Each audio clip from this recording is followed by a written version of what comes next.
जिस घर में शुक्र बैठा हो उसी घर की शुक्र से संबंधित चीज़ों की हालातमंदी।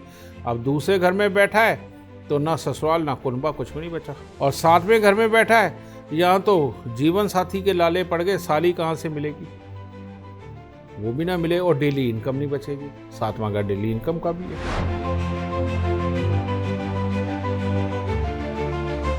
शुक्र से संबंध। सूर्य की जड़ 5 में पापी और उसी समय शुक्र के खाना नंबर 2 7 में चंद्र राहु 1 में।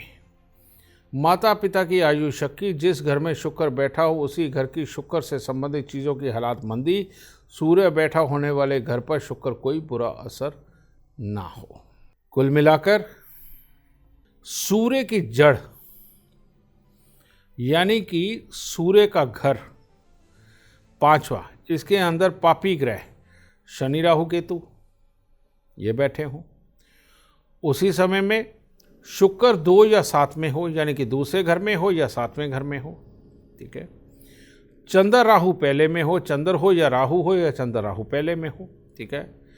तो ये एक योग बन गया जो कहता है माता पिता की आयु शक्ति, यानी कि माता पिता की उम्र का कोई भरोसा नहीं कि बचेंगे या नहीं बचेंगे।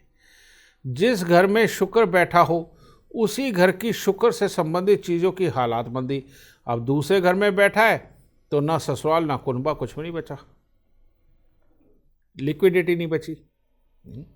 और 7वें घर में बैठा है, यहाँ तो जीवन साथी के लाले पड़ गए, साली कहाँ से मिलेगी, वो भी ना मिले, और डेली इनकम नहीं बचेगी। 7वां घर डेली इनकम का भी है, तो उसी के लाले पड़ जाए। सूर्य बैठे होने वाले घर पर शुक्र का कोई बुरा प्रभाव ना होगा।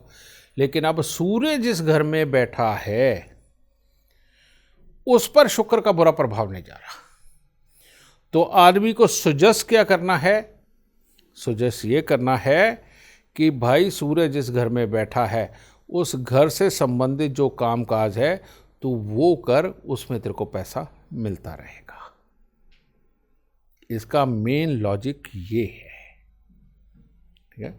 सिर्फ इतना कह देने मात्र से कि इसके ऊपर शुक्र कोई बुरा असर नहीं करेगा।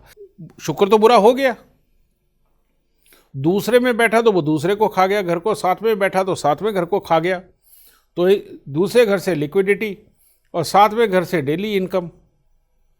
उधर ससुराल है तो इधर जीवन साथी है, मौज मस्ती है, तो इन सबको तो खा गया। लेकिन अब धन अगर प्राप्त करना है, रोज़मर्रा का काम अगर चलना चाहिए, तो बेटा सूर्य जिस घर में बैठा है उस घर से संबंधित कामकाज अगर इंसान को बता देंगे तो उसकी डेली इनकम खराब नहीं होगी, लिक्विडिटी खराब नहीं होगी। शुक्र इसको नहीं खराब कर सकता। ओके, इसका मतलब ये है।